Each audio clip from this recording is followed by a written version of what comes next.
are listening to the Derek Asante podcast, the show that brings you insightful conversations about everyday topics. We just aim to keep the discussion above the average. Our guests are the ones bringing the social proof to the conversation. Let's get into it. Welcome back to another episode. I'm your host, Derek Asante, and I have a special guest today. I'm excited about this conversation, actually. So this is someone that I go way back with, and, I'm talking like school days. And so a friend of mine, we lost touch, but here we are reconnecting. He's an illustrator / comic writer.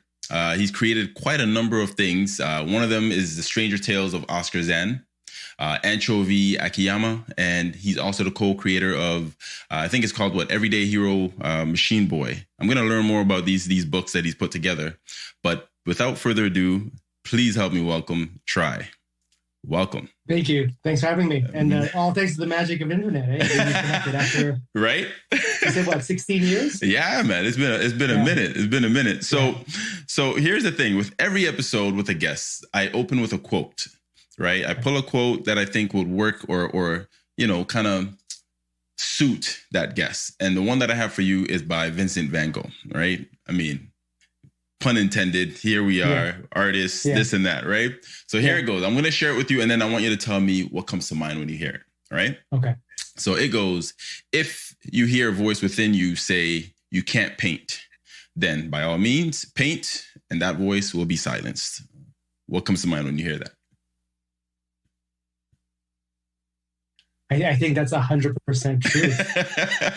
I think that's 100%. I was going to say I have nothing to add to this Vincent van Gogh conversation, but no, when you said that, I think that's 100% true. Wow, that's a great quote. I think maybe not just pertaining to art, but maybe all aspects of it. If there's something that, I guess what it's saying is that if there's something you're afraid of, you should probably pursue it. Otherwise, it's just that thing that comes out masked as fear is just going to be there the next day or the next hour or something until you address it. That's it. Yeah. So I thought about that because, when you think about the grind that artists or anybody that's pursuing a dream or a passion that they have to go through, because you're going to hear those voices often, right? Maybe you're not good enough because you're watching other people.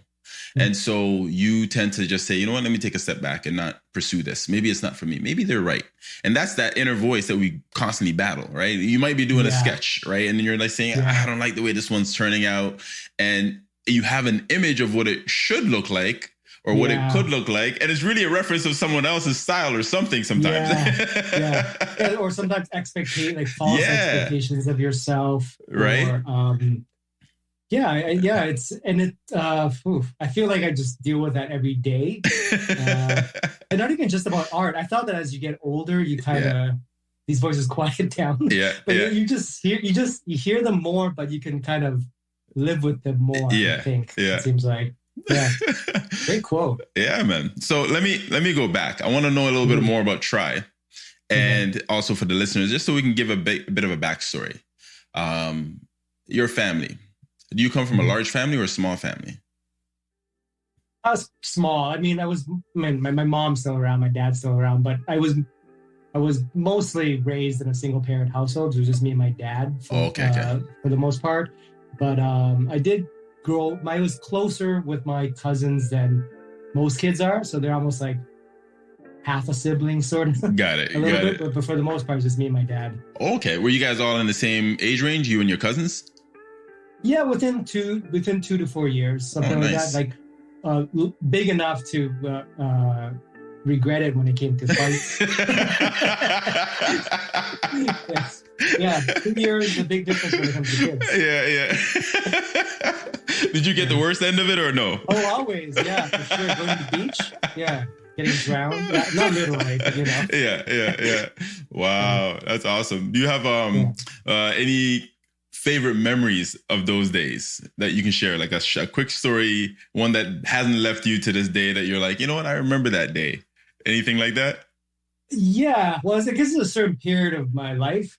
So back when we first, I got the Nintendo Entertainment System, the 8-bit.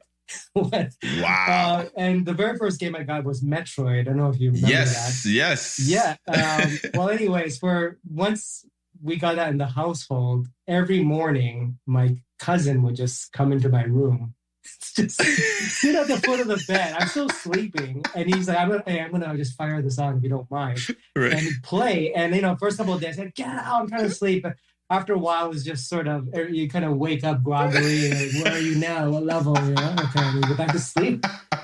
So that was kind of nice, actually. Now, I didn't like it at the time, but now I think back on that moment. Yeah. Pretty good memories.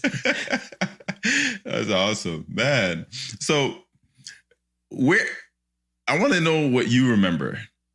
Okay. When was the first time you realized, you know what, I'm actually good at this art thing? And how was it introduced to you? Like, when did you start to say to yourself, you know what, I like art, or I like to draw? Like, what age would you say that started to kind of linger in? Interesting. Maybe I'm wrong about this, but I think every kid probably at some point liked to draw. Like, I was like, what do you want to do? I want to draw. Right? Yeah. That's probably universal. Yeah. As to when I thought I was good at it. I think that came when family and other school children said, hey, that's a great drawing of Wolverine. Right. Or something, right? I swear everybody drew that character. I know. It's just a copy of Wolverine. Yeah. And depending on how old you are, he has a different costume, the brown one or the gold one. I think actually the more interesting thing is, like, when did I realize I was not good at art? Let's talk about that. Yeah, because that's when, and that happened quite late. Like when I was in school with you. Yeah. There was always this. Yeah, I think so. Because there was always this feeling like yes, I guess I had some natural talent. You had some natural talent. We all did. Yeah. That's why we're in art school. Yeah. But there was always this feeling like, am I good enough? If I just got my act together, I would probably be the best artist. Right. In this class, in the school, maybe ever. Yeah. And then one year I decided I'm going to get my act together so I can show. And then it turned out, actually, I'm not as good. I really am doing my best here. This is all I got. Really. More. And it's not the greatest. It's not even the best in this class. And that was when I think I actually started getting better at art. I guess it was getting the ego in check. What was your journey like? Because I'm talking about, how did you get to Seneca?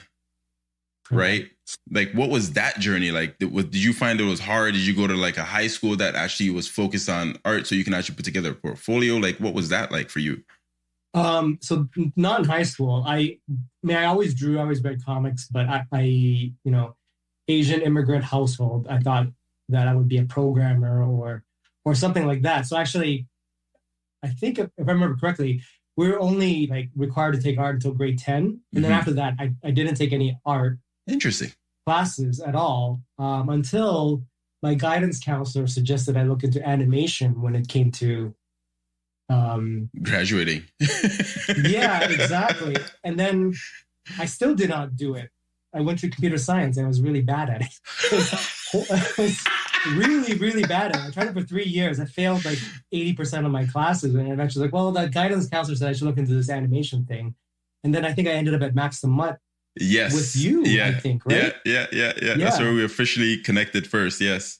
Yes. And then, that was for a year or so, got some fundamentals there. And eventually, I think we both went to Seneca at the same time. So wait a minute. Yeah. So when you finished high school, or when you were in high school, you didn't think about doing anything with the arts. You were focused more on like sciences? I wouldn't even say that. I was not focused on science at all. That's why I was so bad at it. So why did you go there? Was it like a parents pushing you, thinking that you needed to go in that direction? Seemed so ludicrous. Yeah, like the fact that you could make a living in art. It just seemed so. So here was my thing, right? I'll go to computer science because then I can make video games. I'll be one of the guys that draw things. That's nonsense. I don't know why. I'll be the programmer and you could code because I could work for a bank after. So that was the plan. But my brain is not structured in any logical way at all. So I had to fail out of that. Wow. I think I'm starting to see my own flaws in this conversation. Yeah. Yeah. Your reflective moments. I have to be wrong about things before I can find the right way, I think. Yeah. That's interesting. So now, how did you end up at Max the Mud? How did you end up there? Okay. So computer programming. Oh, now I remember. Oh, I should get into animation. What do you think of animation from Sheridan? So I applied to Sheridan, and I had no portfolio, really. I don't know what a portfolio is. I think I tried submitting. They had a list of what you should. I didn't take any art classes since grade 10. Right. I think my mimicry, like I still got that. I was still like copying Jim Lee, X-Men comics. So the mimicry was, there's some like maybe hand-eye coordination there, but in terms of drawing fundamentals, not really, right? So I did not get into art fundamentals. I think everybody gets into art fundamentals at Sheridan. I somehow did not. I didn't get in there. You didn't get in? I'll tell you my story after. Go ahead. Okay, all right. Yeah. What was your, tell me now. What was your So I put together a portfolio last minute. I had a great art school teacher in high school. So she says, you know what? She spent hours with me after school just to help me, use a facility and whatever, right? Mm-hmm. She even got me live models. And at this point, I've never seen a live model before, right? So I was like, what do I do with this person? I'm supposed to draw them. It was horrible, but I put something together, that same checklist that they had, right, for Sheridan. So I put it together. I had some paintings, everything. I get over there. Now, mind you, I'm living in Toronto. So for me to come out to Brampton at the time was like a trip. Yeah. Right. So I had to schedule a ride, all of that. It was brutal. So I get there, a couple of hours. Some lady comes by and says, okay, you're next. I go into this room. They look at my work. Nobody says a word to me. They just kind of look at it. And then they give me back my portfolio. And I'm like, okay, that's it. Now, mind you, I felt confident that I had some decent pieces that should have got me at least in the door. Right. Because I'm looking at everybody else in the same space and I'm thinking, she's definitely not getting in. She's not getting in. She's not getting in, right? But guess what? They all got in. They all got in, right? So I'm looking, I'm like, what is going on? Of course, when I get to Max, now I'll tell you that little story after, but I get to Max and I find out some of those people that did get in, they had family members that were connected. Okay. I was like, okay, the politics continue in this realm too. So that's what I learned. Right. But so that's how it happened with me. I was like, I didn't get into there. And I was like, you know what? It worked out for me because then I'm scrambling. I didn't want to take another year off because I had already taken a year off after that. So that's when I came across Max and I was like, I don't know if I can afford this.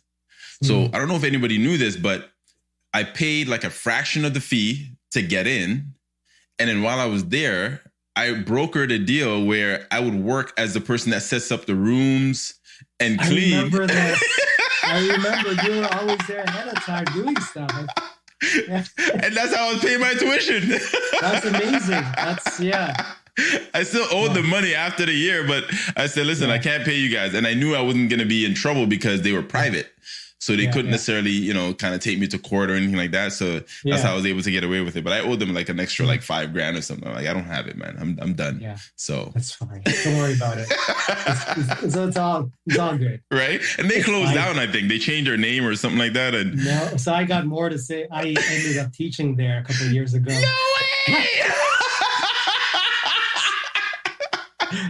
This Max, everything is kind of coming full circle. Wow. Yeah, it's interesting. I remember Ed? Yes. Yeah, so I didn't meet, and this is all going deep into the weeds. Do you read listeners even want to hear all the stuff? Hey, let's go for it, man. Let's go. No, anyway, so Ed was our life drawing teacher. Yes. And actually, so going sort of carrying on with my tradition, I was actually quite a bad arts. Oh, now I remember. I was at Max the Mud not once but twice. Wow. I think you were not around for my first fall from grace. So I went. Okay, so here's the story. I went to U of T for programming. Mm-hmm. I sucked at it, so I said, forget it. I'm going to go into animation. So Sheridan. Mm-hmm. Didn't get onto our fundamentals, but I got into Max the Mud. Right. But then I failed. I failed that first year too. Oh, did you? That was. Oh, so you were there before I came. Yes, sort of. But wow. Then I went back to computer science. Why? I was like, because I was like, well, if I suck at this art thing, maybe I am a programmer at heart. Really? Maybe the first time I just was not focused enough. Anyways, I failed that again. Then went back to Max the Mutt and wow, was not quite as bad, but still not great. Interesting. Yeah, and that's when I met you. Yes. Yeah. Wow. So you had already been there before. Yes. That's I think crazy. For 1 year. Yeah. It took me a long time to settle in. To become an adult, we'll say. Well, I don't know what it was. Yeah, you seem like really focused. Like you were, finding ways to pay for tuition. You were,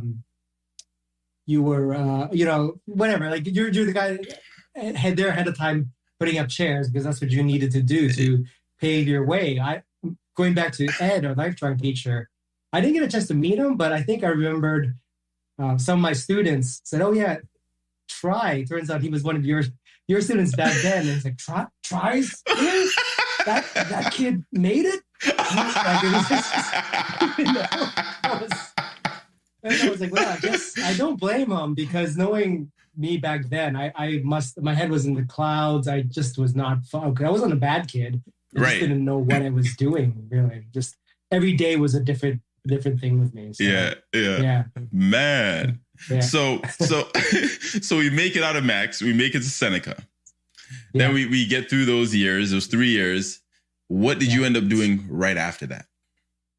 Right after Seneca, I had a brief stint where I worked. Right before I graduated Seneca, the last couple of months, I was also working. I got a job at an LG doing some graphic design, like really small stuff, marketing stuff.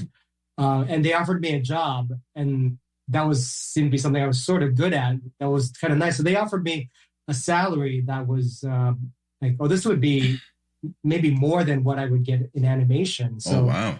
I was really tempted, right? Because after going to art school, you don't know whether you're going to get a job at all. Yeah. And how I have something kind of related. And I was really close to taking it, but I had a really good manager at a couple of really good managers at LG, where one of them said that, listen, I'm going to tell you two things. One is that I want you to take this job. I'm telling you that as an employee at LG. Right. Now, I'm going to tell it to you as a friend now, and I don't think you should take this job. I think you should go for the thing that you studied for and do that instead. So I think without that talk, I may not have gone down this road at all. So really, I went back to animation and then got a couple of gigs to. Where in the city or? Yeah, I was at Kuwait, Canada. Okay, that was my first one. It was some other alumni, some Seneca were there. Dewey, yes. Aaron McLean, I think, was there. I remember Aaron. Yeah, and then I went to Core Digital Pictures. Okay. Both these companies are no longer around, but I also, the cool thing was that it seemed like school never quite ended because you just keep on seeing the same guys. Like Kiko was there and so many and then Kiko and I both went to a video game company in Toronto called Cappy Games. Okay. And I was there for quite a while. He was there for even longer. And what were you doing there? What kind of work? Well, it was a small video game company. So you kind of did everything kind of art related. So a lot of drawing, because we did a lot of 2D games. We dabbled in some 3D stuff. You kind of had to be a generalist. Right. With that. Yeah. And then finally, the last one was in animation was I made it to Nelvana. Oh, no, sorry, Chorus. Chorus Entertainment. Okay. Yeah. Okay. They're pretty big. Are they still around or? Yeah, they are. Because I know they're big. I think I would imagine there must be one of the bigger Toronto players in the scene. And and then that was sort of my last animation gig before I decided to take a 1 year hiatus from it. Yeah. And then it never went back, I guess. So I'm curious. So when you're in these studios and you're working with them, whether it's video game or animation, what's the environment like? Is it like really different? Yeah. everyone is different. There's almost no, at least in my experience. So the first one I went to was Koei Canada. It was a Japanese video game company. And so the culture was Japanese. It was very structured. At least they were back then. I don't know if things are that now, but the desks are arranged by seniority. So you know how senior somebody is, the further they are down this aisle of desks. Wow. Yeah, and everything was, you had to take your breaks at the exact same. You had to take your breaks at the same time as, not literally because it's a different time zone, but if employees in Japan took their breaks at 12 p.m., everybody in North America had to take their breaks at 12 p.m. Really? Yeah. So it was very structured, super duper structured. How did you find that though? Well, I mean, that was my first job. It was only a short contract, so I was just happy to be working. Get paid. Yeah. It was interesting. I saw there was good and bad parts to that actually, because one, that structure is not great for me because I'm a little bit chaotic. Yeah. But it was cool that it didn't seem like they treated their employees as disposable. Like it was, there was like it seemed like they were trying to invest in like their employees' growth and stuff like that. Or even if somebody was not performing well, they would say, maybe they're in the wrong position. What if we try something like that? Whereas I think in the other companies, it's sort of, you sort of come in guns blazing and it's a bit of a free for all. But it's also you're kind of on your own a little bit.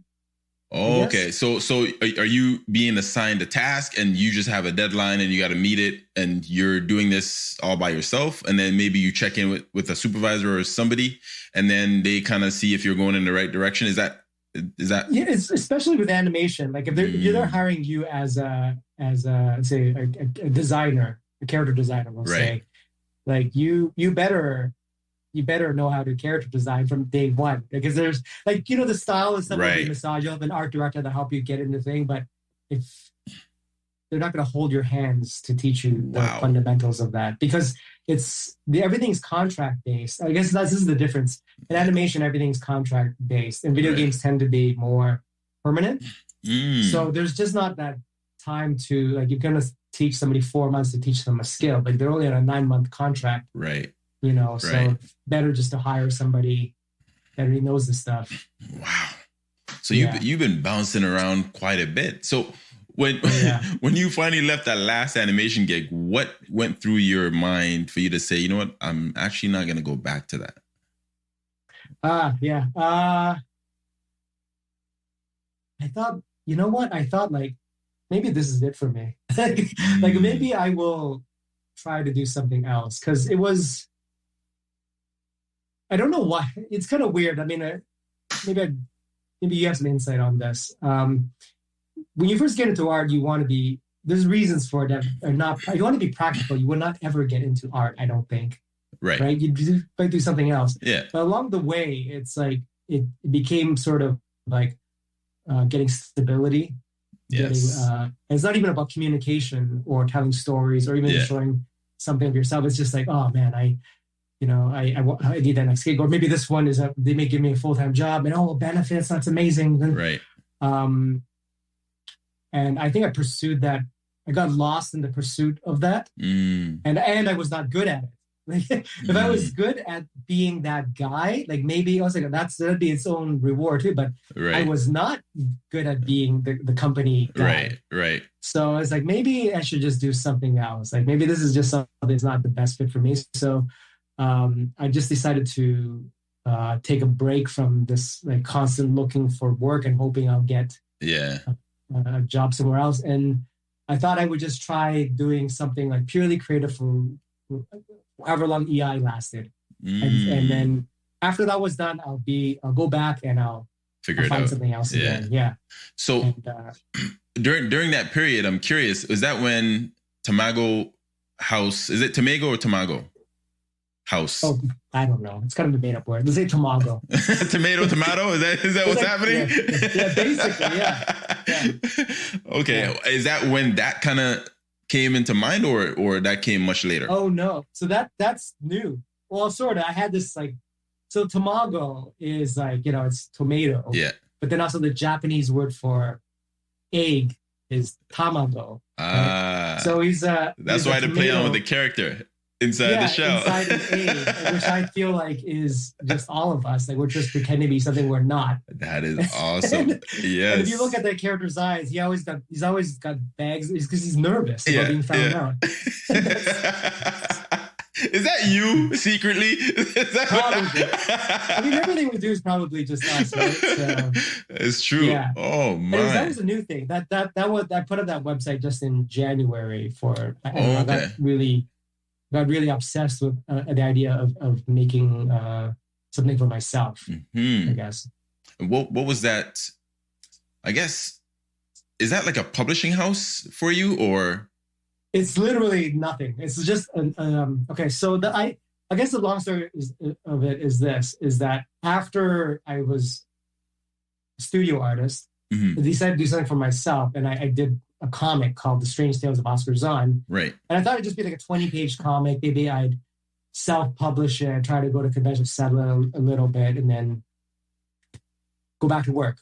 But it developed a following organically, and that turned into like, I'm actually getting some money like coming in, it could cover my expenses, right? And that's it, right? But it's like, I could either tighten my belt and just do this one thing that I really like doing, and like live like super poor. Like I was basically, after paying all my bills, I had nothing to live on, but my bills are taken care of, and I'm happy for now. Attention, podcast enthusiasts. I've been your host, Eric Asante, for the DAP Show, and we have an important announcement to share regarding your favorite podcasts. Starting from this day forward, we have some exciting changes to ensure that the sustainability and continued growth of our show. We value your support and want to offer you an opportunity to become an even more integral part of our podcast community. As you may know, producing a high-quality content requires resources, time, and dedication. To maintain the level of excellence you've come to expect from us, we are introducing a membership program exclusively for our loyal listeners. We present to you, our cherished audience, the opportunity to become an esteemed Patreon member. As a Patreon member, you will gain access to a treasure trove of podcast episodes like never before. Our full-length interviews and discussions with incredible guests will be exclusively available to our valued patrons. Your membership will help us grow and evolve, providing you with an even more enriching podcast experience. Membership is easy.